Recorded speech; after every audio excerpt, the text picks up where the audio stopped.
this may seem like a divergence, but I and many other people are very curious about a recent decision that you made, which was to close your account on Twitter.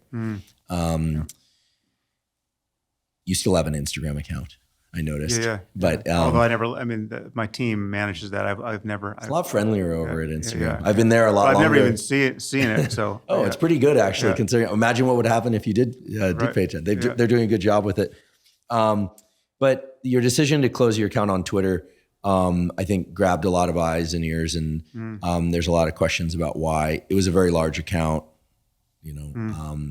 it correlated with a number of things that for the outsider, people might be wondering about, new leadership, new, people who had been booted off, brought back on, or at least invited back on, right, and so on.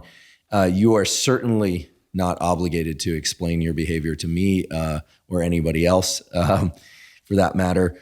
But I'm curious if you might share with us what the motivation was for taking the account down and how you feel in the absence of your thumbs presumably are freed up to do other things. I was getting like an arthritic right thumb, sure, I think. And I think but if you don't mind sharing, I think there's a lot of curiosity about you and your routines. You've been very generous in sharing that, your knowledge, but also kind of like what makes you tick, what motivates pretty big decisions like that. It wasn't a major platform for you. Right. Yeah. It was the only social media platform I've ever engaged. I mean, like you said, I have an Instagram, I have a Facebook account, but I never used those as platforms, right? I'm never on them. I've never followed people, and all the posting has just come from, it's just marketing, from my team.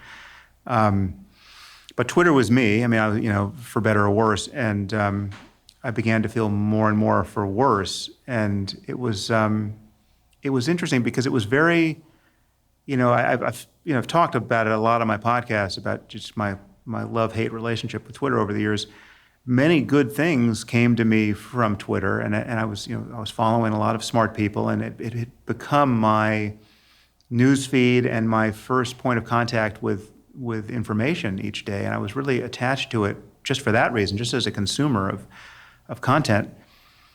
And then it was also a place where I genuinely wanted to communicate with people and react to things, and I would see some article that I thought was great, and I would signal boost it, to my the people following me on Twitter, and that was rewarding. And I could literally help people on Twitter. Like, I mean, there are people who I've raised lots of money for on Twitter just by signal boosting their GoFundMes, and so I was engaged in a way that seemed productive.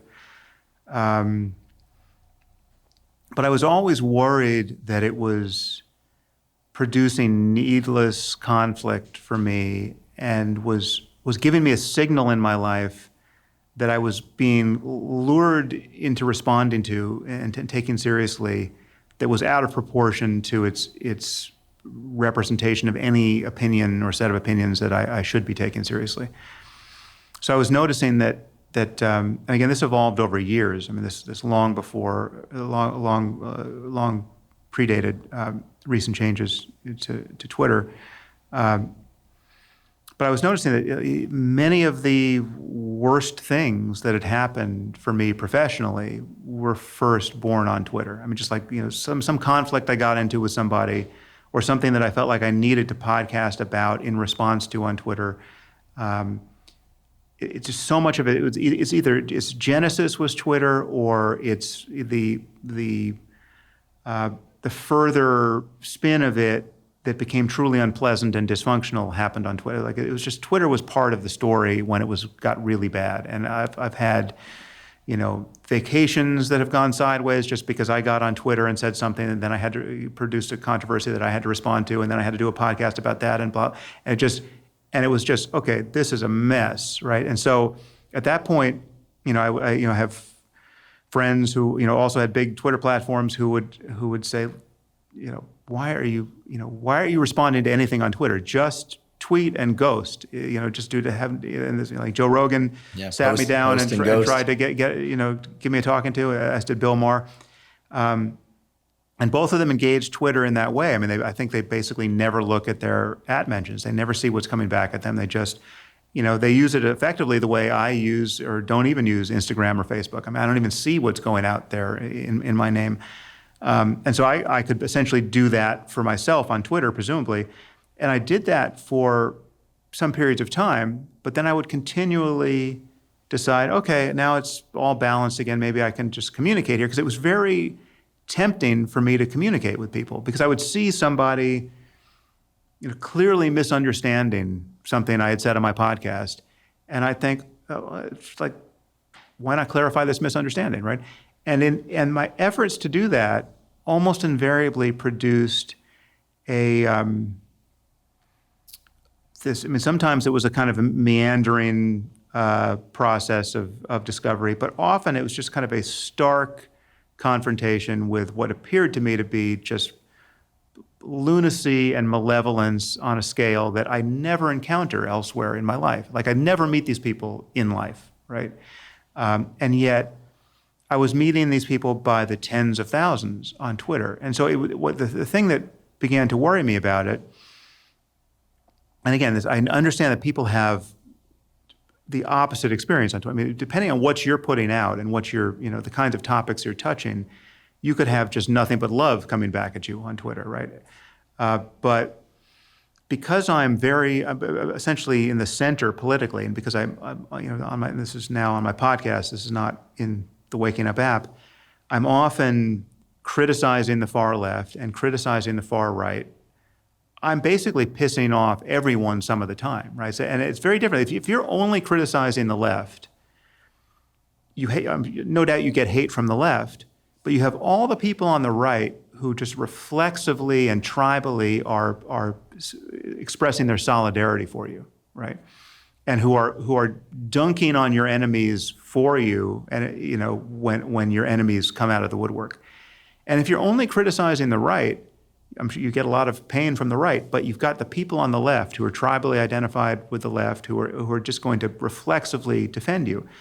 If you're in the center, criticizing the left as hard as anyone on the right ever criticizes the left, and you're also criticizing the right as hard as anyone on the left criticizes the right, you're getting hate from both sides all the time. And no one is reflexively and tribally defending you, because you pissed them off last time. You might be getting hate from the left now, and the people on the right agree with you, but they can't forget the thing you said about Trump on that podcast, 2 podcasts ago.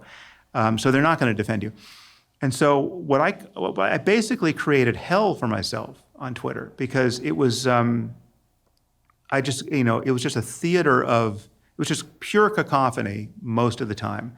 And what I was seeing was, there's no way there's this many psychopaths in the world, but I was seeing psychopaths everywhere. I was seeing the most malicious dishonesty and, just goalpost moving and hypocrisy. And it was just, some of it's trolling and some of it's real confusion and some of it is psychopathy, but it's it was so dark that I worried that it was actually giving me a very negative and sticky view of humanity that was, one, it was, I think it is inaccurate, but two, it was something I was returning to so much, because again, I was checking Twitter, at least a dozen times a day, and I'm sure there were some days where I checked it 100 times a day. It was my main source of information. I was constantly reading articles and then putting my own stuff out. That it became this kind of funhouse mirror in which I was looking at the most grotesque side of humanity and feeling, implicated in ways that were important because it was reputationally important or seemed to be important. I know a lot of these people. These weren't just faceless trolls. These are people with whom I have had relationships, and in some cases friendships, who, because of what largely Trump and COVID did to our political landscape in the last half a dozen years, were beginning to act in ways that seemed, starkly dishonest and crazy making to me.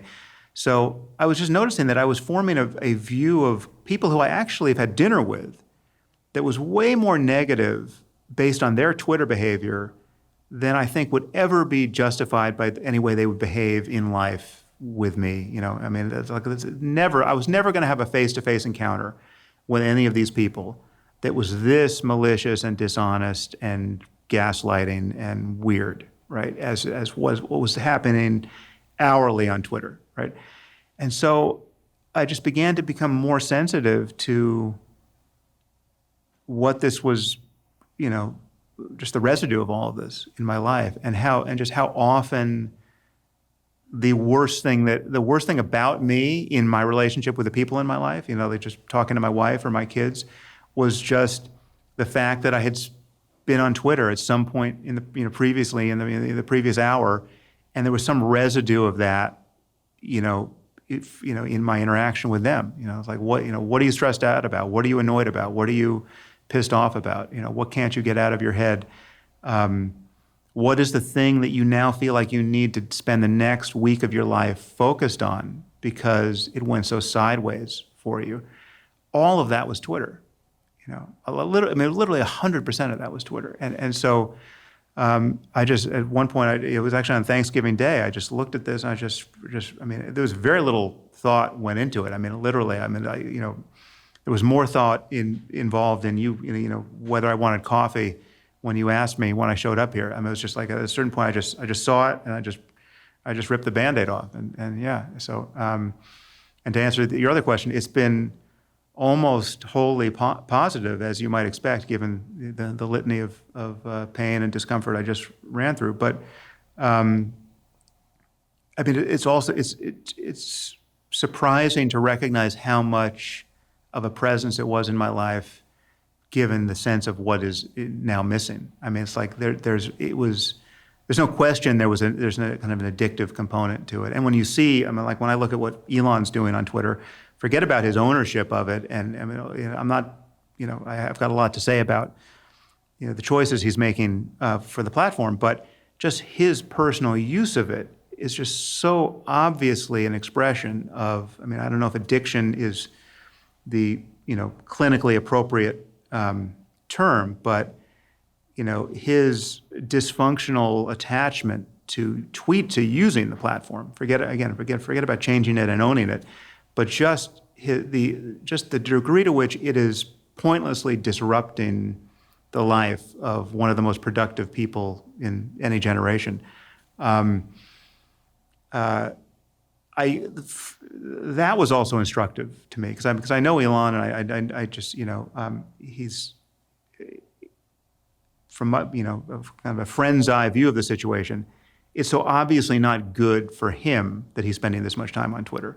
That I just brought that back to me. It's like, well, if this is what it's doing to Elon, and he's got all these other things he could be doing with his attention, how much of my use of Twitter is actually, a good idea and, optimized to my well-being and the well-being of the people around me. So anyway, there was an addictive component to it, I think, and so when that got stripped off, I do notice that there are times I pick up my phone and I realize this is like the old me picking up my phone for a reason that no longer exists. Because there's not that much, I have a Slack channel with my team and I've got email, obviously, but it's like that is not much of what I was doing with my phone, really, in the end. And so, it's just my phone is much less of a presence in my life, and so it's almost wholly good. But I think there is some danger in, or some possible danger in losing touch with certain aspects of culture. Which again, I'm not even sure. There's this question of how much is Twitter real life and how much is it just a mass delusion. I don't know. But insofar as it actually matters what happens on Twitter, or insofar as I was actually getting a news diet, which I'm not going to be able to recapitulate for myself, or I'm just not, in fact, going to recapitulate for myself, even if I could. If any of that matters, I haven't discovered that yet. But it was taking up an immense amount of bandwidth, and it's impressive. I mean, I think I said it was like I amputated a phantom limb, right? Like it was not a real limb, but it was this continuous presence in my life that it's weird. It actually relates to the concept of self in surprising ways, because I felt there was a part of myself that existed on Twitter, and I just performed a suicide of that self, right? Like this is ending right now, and there's no residue, there's nothing to go back and check. It's gone. I didn't go back and look at what's interesting to consider is that I'd been on Twitter for 12 years. I don't keep a journal. I mean, Twitter, my timeline would have been a kind of journal. I could have gone back to a specific hour and a specific day and looked at what I was paying attention to. I mean, that could have been an interesting record of just who I've been for a decade, and probably a pretty humbling record of who I've been for a decade, in terms of the kinds of things that captivated my attention. But I didn't even think to go nostalgically just look at any of that or see if any of it was worth saving or archiving or thinking, like just delete, and it was, and so my actual sense of who I am and my engagement with my audience, the world of people who could potentially know me, like what does it mean to have a platform, where do I exist digitally? My sense of all of that got truncated in a way that is much less noisy. I mean, it's amazing how much can't get fucked up now in my life. Like it's like with Twitter, almost anything could happen, right? Like the next tweet was always an opportunity to massively complicate my life. There is no analogous space for me now. And, so what I'm going to say on your podcast, what I'm going to say on my own podcast, what I'm going to write next, that's much more,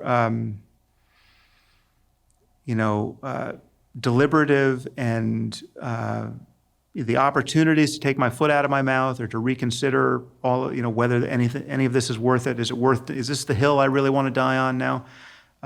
It's much more, can be much more considered, and I mean, I think all of that's to the good, but even more important than that is I'm not getting this continuous signal that is always inviting a response, whether on Twitter or on my own podcast or anywhere else, and